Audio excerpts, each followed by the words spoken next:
Hello friends, super magic રસોઈમાં મિત્રો આપનું સ્વાગત કરું છું। આજે હું ભરેલા રીંગણાના ભજીયાની રેસીપી લઈને આવી છું મિત્રો। તો તમને ચોક્કસ નવો વિડીયો લાગશે। તમને વિડીયો ગમે તો લાઈક કરજો, શેર કરજો અને સબસ્ક્રાઇબ કરવાનું તો ભૂલતા જ નહીં। તો એના માટેના ઇન્ગ્રેડિયન્ટમાં મેં જો આ રીતે રીંગણા લીધા છે, 250 ગ્રામ છે જે વજનમાં।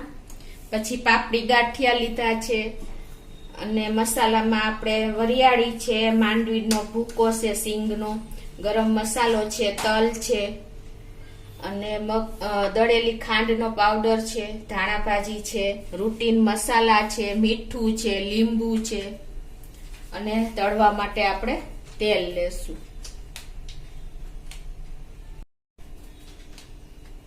તો હવે આપણે ભરવા માટેનો મસાલો કરી લઈએ। એના માટે હું જો અત્યારે અડધો કપ જેવા ફાફડી ગાંઠિયા લઉં છું અને એમાં આપણે 1 ચમચી જેવી આપણે વરિયાળી એટલે કે 1 ટીસ્પૂન જેવી આપણે વરિયાળી નાખશું।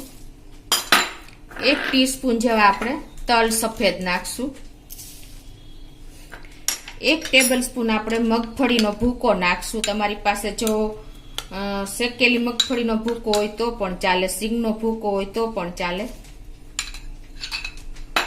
1 ટીસ્પૂન જેવો આપણે ગરમ મસાલો નાખશું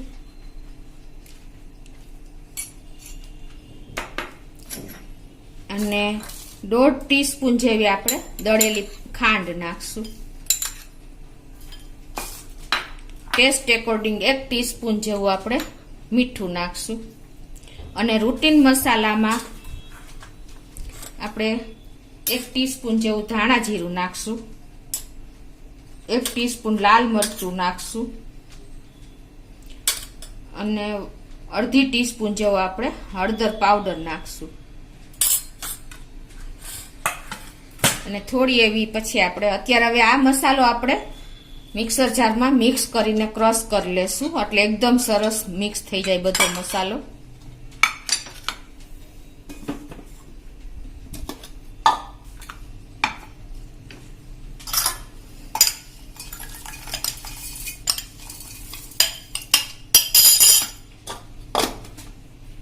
જો આપણો ભરવા માટેનો મસાલો પણ મેં આવી રીતે ઓન ઓફ કરીને પીસો છે એટલે એકદમ જો પાવડર એકદમ ડ્રાય પાવડર જેવો સરસ તૈયાર થઈ ગયો છે।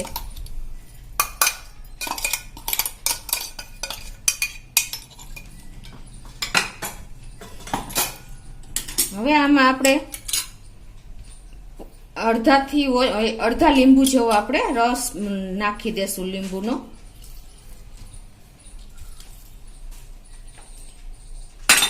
અને થોડું એવું આપણે તેલ નાખી દેશું 1 ટેબલ સ્પૂન જેવું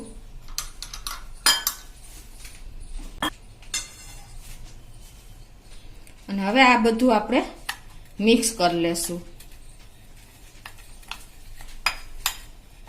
આ રીતે જો આપણે બધો મસાલો સરસ મિક્સ કરી લીધો છે। આ મસાલો એકદમ ટેસ્ટી થાય છે કેમ કે જો આપણે ખટાશ, ગળાશ અને તીખાશ અને બધા મસાલા એવા છે ને કે મિત્રો તમે આંગળા ચાટતા રહી જાવ ને એવો મસાલો તૈયાર થાય છે। હવે એમાં આપણે થોડી એવી ધાણા ભાજી પણ આપણે મિક્સ કરી દેશું। તો આપણો રીંગણા ભરવા માટેનો મસાલો તૈયાર છે। હવે આપણે જે રીંગણા છે એને પણ આપણે તૈયાર કરી લેશું। એના માટે આપણે એની ડંઠલ રાખવાની જ છે, આટલી થોડીક ટૂંકી કરી નાખવાની આપણે તરવા માટે જ અને એને નીચેના ભાગથી આ રીતે તમારે ચેકો કરી દેવાનો છે, એક આડો અને એક આવી રીતે ઊભો। એટલે આ રીતે જો તમારે રીંગણા તૈયાર કરવાના છે। બધા રીંગણા નીચેથી આ રીતે તમારે તૈયાર કરી લેવાના છે, ચેકો આડો અને ઊભો મૂકીને। જો આપણે રીંગણા તૈયાર થઈ ગયા। હવે આ બાજુ આપણે ગેસ ઉપર તેલ પણ ગરમ કરવા મૂકી દીધું છે અને આપણે આ રીંગણા પણ તરી લેશું। બહુ વધારે નથી ઓવર તરવાના,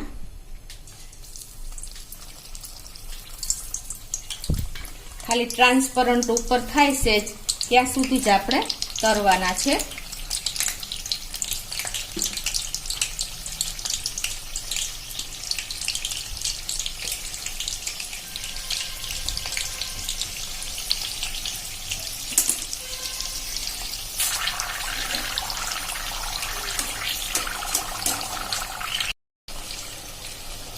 તો આ રીતે જો આપણે ઉપર થોડા ટ્રાન્સપરન્ટ થાય ને ત્યાં સુધી જ આપણે એને તળવાના છે.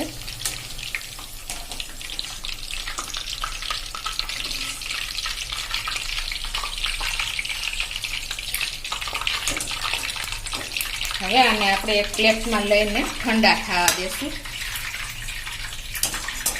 તો આ રીતે જો આપણે બધો મસાલો રીંગણામાં ભરી લેશું અને આ રીતે એને આપણે પ્રેસ કરીને બધું તૈયાર કરી લેશું.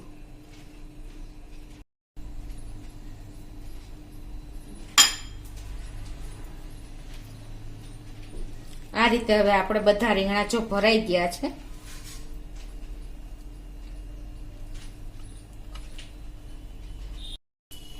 હવે આ બાજુ આપણે એનું બેટર પણ તૈયાર કરી લઈએ ભજીયા માટેનું. તો એના માટે હું જો આ 1 કપ જેવો ચણાનો લોટ લઉં છું.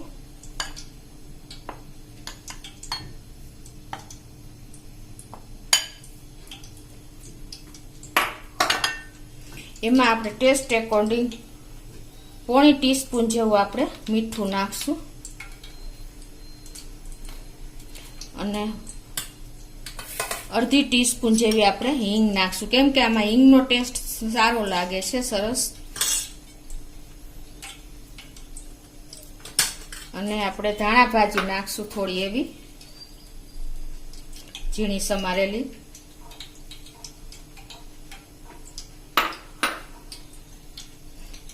અને આમાં આપણે 1 ટીસ્પૂન જેવા સોડા નાખી દેશું.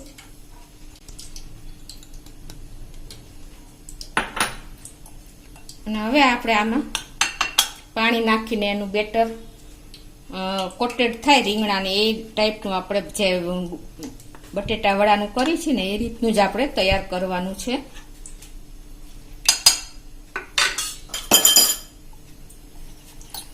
લમ્સ ન પડે એનું ખાસ આપણે ધ્યાન રાખવાનું છે.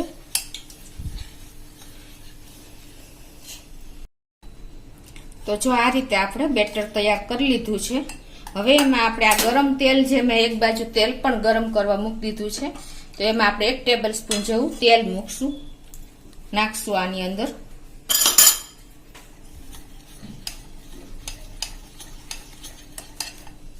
અને જો આપણે આવી રીતની રિબન કન્સિસ્ટન્સી જેવી આપણે એની રાખવાનું છે, બેટર તૈયાર કરવાનું છે. તમે જોઈ શકો છો આપણું તેલ પણ ગરમ થઈ ગયું છે અને હવે આપણે આ જે બેટર પણ તૈયાર થઈ ગયું છે. તો હવે જે આપણે રીંગણા ભર્યા છે ને એ આને આપણે આ રીતે બેટરમાં ડીપ કરીને આ રીતે આપણે તેલમાં ભજીયાની જેમ મૂકતા જાશું.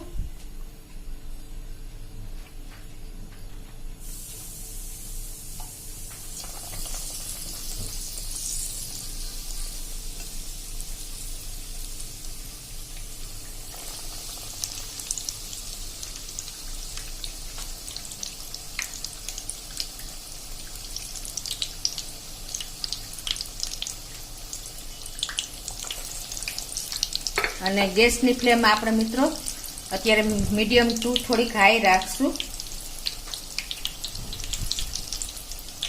તો હવે આપણે જો એક બાજુ થઈ જાય ઉપરથી ડ્રાય એટલે આપણે એને ટર્ન કરી લેશું આ રીતે.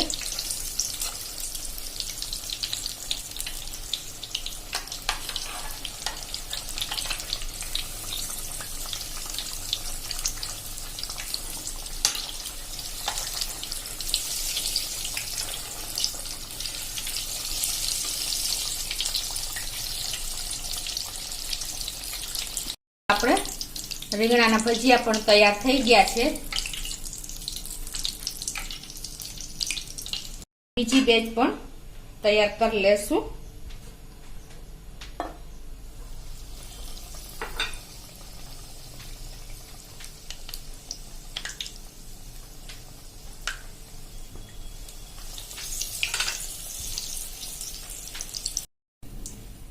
તો એ રીતે આપણે જો બીજી બેચ પણ તૈયાર થઈ ગઈ છે.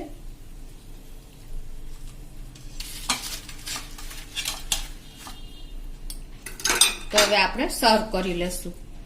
તો મિત્રો આપણે ભરેલા રીંગણાના ભજીયા જો તૈયાર થઈ ગયા છે. હવે એને હું તમને કટિંગ કરીને પણ બતાવી દઉં.